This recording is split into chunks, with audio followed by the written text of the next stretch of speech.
بسم الله الرحمن الرحیم. ګرانو محصلینو خدای مو راوله، یو ځل بیا څنګه یاست؟ خدای دې وکړي چې دا هفته مو تر دې مهاله پورې په خیر رسولې وي او خدای دې وکړي چې ټول به جوړ روغ یاست. اوس راځم د الکان د سلسلې د مرکباتو دوهمې نومېښودنې ته چې ایپاک نومېښودنه ده. زه کوشش کوم چې په لنډو الفاظو کې راواخلم چې هم ستاسې سر په خلاص شي او هم زه ډېر وخت ورباندې ضایع نه کړم. د ایوپاک نومېښودنه چې ده، دغه د ایوپاک IUPAC دا یو سازمان دی، دا یو اتحادیه ده د ساینسدانانو چې دوی د نړۍ په مختلفو هیوادو کې د هفته کې څو ورځې سره کښېني او دغه د نویو کشف شوو مرکباتو لپاره ډلبندیانې د دوی نومېښودنې دا ټول د دغه سازمان لخوا څخه ټاکل کېږي. دا چې بیا وټاکل شي، بیا نو دی چې په نړۍ کې ټولو درسي او صنعتي فابریکو ته درسي برخه کې په درسي چې شته ارګنایزیشنونو ته چې پوهنتونونه دي، مکتبونه دي، ښوونځیان دي، دوی ته په واک کې ورکول کېږي او همداسې صنعتي فابریکو ته چې د دواو جوړولو فابریکې دي، مختلفې نورې فابریکې دي. نو دغه آی د انټرنیشنل معنا لري، د انټرنیشنل څخه مخفف اخیستل شوی دی، یو د یونین اتحادیې او پی د پیور یعنې خالص، ای د اپلایډ څخه او سی د کیمستري څخه اخیستل شوی ده چې دا یو دفتر دی. اصلا د ایوپاک نومېښودنه چې ده، ما درته ویل چې دا په کیمیا کې سیستماتیکه نومېښودنه ده او د هرې کورنۍ مرکباتو دپاره جلا جلا قواعد او یو بل ته ورته قواعد، داسې قواعد چې هغه د هغې کورنۍ د مرکباتو د ټولو مرکباتو لپاره صدق وکړي ټاکلي دي. صحیح خبره ده. اوس نو د الکان د سلسلې د مرکباتو د ایوپاک نومېښودنې د ټاکلو دپاره یوه خبره به زه تاسې ته د دې در مخه وکړم. ټول هغه مرکبات چې نارمل جوړښت لري، یعنې ټي او کیو کاربنونه په خپل ترکیب کې نه لري، یوازې پی او اس کاربنونه په خپل ترکیب کې لري، هغوی دپاره ایوپاک نومېښودنه هماغه ساده نومېښودنه ده. نارمل پروپان هغه نارمل پروپان، نارمل بیوتان هغه نارمل بیوتان. خو کله که ایزو یا نیو راتلی نو بیا خو هغه ایزو او نیو ما درته ویل چې هغه پوره نوم نسو ټاکلی، ځکه چې که دوه او درې ټي کاربنونه راغلي نو بیا خو هغه ایزو موږ ته وایي او هغه معنا نه ورکوي او موږ نسو کولی چې د دقت سره نوم وټاکو. نو د شاخداره مرکبات دپاره، شاخداره مرکبات دې ته وایي چې ټي کاربن یې پیدا کړي، شاخ یې هم پیدا کړي. څوک ورته شاخداره مرکبات وایي، څوک ورته منشعب زنځیر وایي، څوک ورته ایزو جوړښتونه وایي، څوک ورته هغه مرکبات وایي چې په خپل ترکیب کې د ټي یا کیو کاربنونه ولري. خو په هره اصطلاح چې ټوله یوه خبره کوي. نو دغه مرکبات دپاره موږ ایوپاک نومېښودنه وایو. د ایوپاک نومېښودنې دپاره لومړنۍ خبره چې ده باید موږ تاسې چې عملي کړو، یو څو دانې قاعدې دي باید دا زموږ تاسې د ایوپاک نومېښودنې تر مخه په یاد وي. راځم لومړنۍ قاعدې ته. لومړنۍ قاعده، لومړی د مرکب ساختمان ته ګورو، که مالیکولي جوړښتونه پکښې واقع وه نو بیا هغه جوړښتونه موږ تاسې خلاصوو. په لنډ ډول موږ عموما داسې وایو، موږ اول د واره ځنځیر خلاصوو. په ځنځیر کې که داسې کاربنونه وه چې C2 H5 یا C10 H21 یا C9 H15، صحیح ده؟ داسې یو کاربن لیکلی یو خو شماره یې ورکړې وه، 3 او 4 کاربنونه په یوه ځای کې وجود درلودی، دې ته موږ تړلی جوړښت وایو. نو دا خلاصوو. دا څه په کوو؟ خلاصوو یې. دا چې څنګه یې خلاصوو تاسو به اوس په مثالو کې ووینئ. لومړی ځنځیر خلاصوو.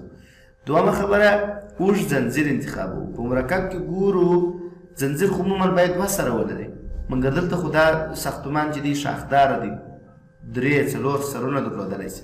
نو دوه هغه سرونه د ځنځیر مین ځنځیر ټاکو، دوه هغه سرونه چې ډېر د کاربن اتومونه ولري. دا چې څنګه پسې پسې راځو. بیا وروسته په دې کې په دا ځنځیر کې موږ تاسې د ځنځیر و کاربنو ته و دغه مین ځنځیر یا مرکزي ځنځیر چې مو وټاکئ، اوږد ځنځیر چې مو وټاکئ، د اوږد ځنځیر کاربنو ته شماره ورکوو د هغه طرف څخه چې معوضې ورته نږدې او بیا راولاړېږو د معاوضې شماره لیکو، د معاوضې نوم ورپسې اخلو، دا یې بله خبره.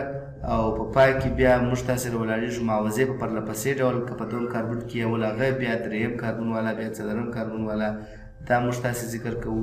د ټولو معاوضو څخه وروسته په پای کې د الکان په سلسله باندې موږ تاسې د دې چې کوو نوم ایږدو. د ایوپاک په نوم ایښودنه کې د یوه خبرې ته ستاسو دغه وي فکر وي چې عدد او عدد که څنګ پر څنګ راغلي وي یا کلمه او کلمه یعنې حرف او حرف دواړه د کامه په واسطه جلا کوو، چې په واسطه د کامې په واسطه یې جلا کوو. او که چیرې داسې و چې کلمه او عدد راغلي وو مختلف الجنس او بیا د ډش د علامې په واسطه باندې یو د بله سره چې کوو جلا کوو. او که چیرې په یو ساختمان کې داسې و چې یو شان معاوضې وجود درلودی، دوه دانې میتایل ګروپونه وو نو ډای ورته ذکر کوو. که درې دانې میتایل ګروپونه وه یو شان ګروپونه پکښې کې وو، معاوضې یو شان، درې دانې وې ترای کلمه، که څلور دانې وې تترا کلمه او داسې نور ذکر کوو. لکه اوس مثلا و دغه مثال ته تاسې متوجه سئ.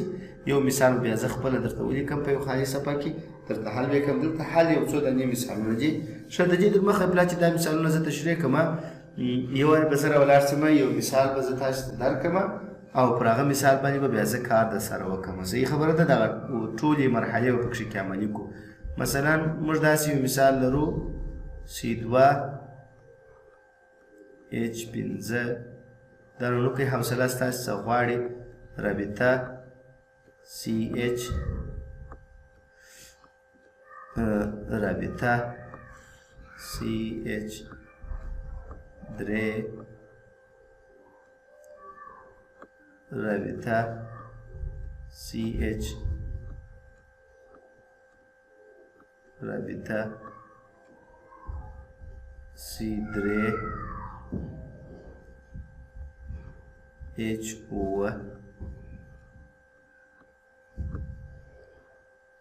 رابطه CH3. دا یو ساده مثال دی. دا مثال دپاره زه غواړم چې زه ایوپاک نوم وټاکم. صحیح ده. لومړۍ مرحله مو چې شوه ځنځیر خلاصو.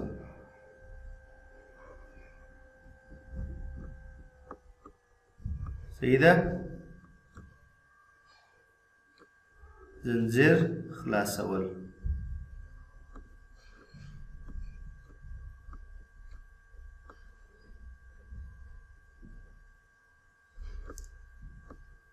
ځنځیر خلاصول. ځنځیر خلاصوو. ځنځیر څنګه خلاصوو ورته ګورئ. دا C2H5 دی نه؟ صحیح ده.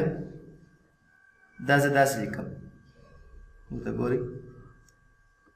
یو کاربن رابطه، بل کاربن رابطه CH. دا CH چې دی خو مې خپل پر حال ولیکئ او دا دوه کاربنونه C2 چې دي دا مې داسې ولیکل، خلاص مې کړه.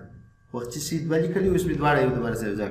اوس دا کاربن څو هایدروجن ته ضرورت لري؟ دوې اړیکې لري، دوو ته ضرورت لري. نو دلته CH2 لیکم. د ضرورت په اندازه هایدروجن ورکوو. او دا یوه اړیکه لري، درو اړیکو ته ضرورت لري، نو درې هایدروجن ورته ورکوم. ټول هایدروجن هلته 5 وه که نه وه؟ 3 و 2 دا یې 5. دا ځنځیر پر دا ځای باندې خلاص شو. دا بل ګوره دا ځای خلاص دی، خپله CH3 دی. CH3 نو زه نور څنګه خلاص کړم؟ نه سم نور خلاصولی. نو پر دغه ځای باندې دغه CH3 داسې لیکم. CH3 دا یې رابطه CH هم خلاص جوړښت دی. لیکم چې CH. دا بل طرف ته CH3 هم خلاص جوړښت دی. دا مې هم دا دی ولیکئ. صحیح ده. دلته لاندې ورته وګورئ C3 نو رابطه یو کاربن رابطه بل کاربن رابطه بل کاربن. څو کاربنونه شوه؟ 3. H اووه دی. اووه خو دا خو دلته خو به 3 H ورکړم په دې خاطر چې یوه اړیکه لري. کاربن باید څو اړیکې ولري؟ 4 وه. 3 به د هایدروجن سره شي. دا یې 4. دا کاربن څو اړیکې لري؟ 2. نو چې 2 اړیکې لري باید اوس نورې څو اړیکې ورکړم؟ 2. نو 2 هایدروجن به ودته ورکړم. دا یې 5 او 2 هایدروجن به ودته راشي. دا یې 9. اوس زنځیر خلاص شو. لومړنۍ کړنه موږ تاسې دا د سرته ورسوله. خدای پاک روشدنه ماسې لږ یو څه غور غواړي. نور انشاءالله العزیز تاسې به ډېر مشکل ورسره پیدا نه کوئ. اول سر کې خامخا یو نه کوي څوک داسې فکر کوي چې دا به څونه سخت دي، مګر ډېر سخت نه دی. صحیح ده. اوس راځمه دوهم اپشن ته. دوهم اپشن کې موږ تاسې درلودله. دوهمه خبره دا وه چې موږ اوږد زنځیر انتخابوو. څه کوو؟ اوږد زنځیر انتخابوو. تاسې نو بالا زړه ته ګورئ، دا چې زه ګر لیکم بیخي ډېر وخت نیسي. اوږد زنځیر انتخابوو، یعنې په تېر کې ما تاسو ته په دا قاعدو کې دا دې ویلي دي د مرکب په ساختمان کې اوږد مرکزي زنځیر انتخابوو. وینئ دا دوهمه خبره ده. دوهمه خبره دا ده. او اوس دوهمې خبرې ته راځم. دلته عملي جامه وراغوندمه. په دې کې ګورئ د زنځیر څو سرونه دي؟ 1 2 3 4. یو زنځیر دا دی. صحیح ده. یو زنځیر دا دی. او بل زنځیر دا دی د دې CH3 څخه نیولې داسې راځه تر دې ځای. دا بل زنځیر شو. موږ ته معلومداره خبره ده چې اوږد زنځیر به څوک وي؟ دغه جوړښت. اوږد زنځیر به دغه جوړښت. اوس نو دې ته شماره ورکوم. د دا کاربن 1 2 3 4. څو کاربنونه دي؟ 4 کاربنونه دي. دا 4 کاربنونه دي. ښه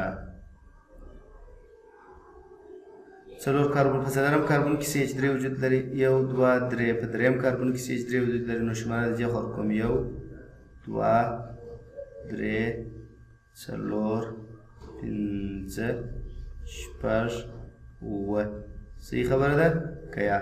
دا چې اوس به دا هفتان دی، مګر په درېیم کاربن او څلورم کاربن کې معاوضې لري. دا هم د زنځیر څخه ووتی او دغه هم د زنځیر څخه ووتی. CH3 او CH3. نو زه لیکمه چې 3 کاما 4 ډش ډای.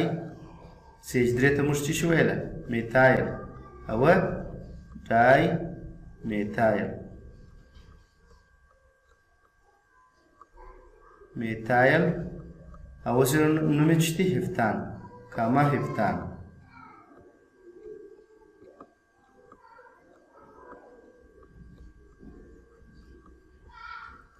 صحیح شو؟ دا دې دپاره نوم شو. نو د نن ورځ دپاره مو پر لوی رب عزوجل باندې سپارمه. دغه د پاک نومونه ټول مو په مکمل ډول وګورئ او بیا دوی نومونه وټاکئ. کوشش به وکړو چې په راتلونکي درس کې هم موږ تاسې څه شي وکړو د خیره سره دغه نومونه یو ځل بیا هم یو څه سره تکرار کړو.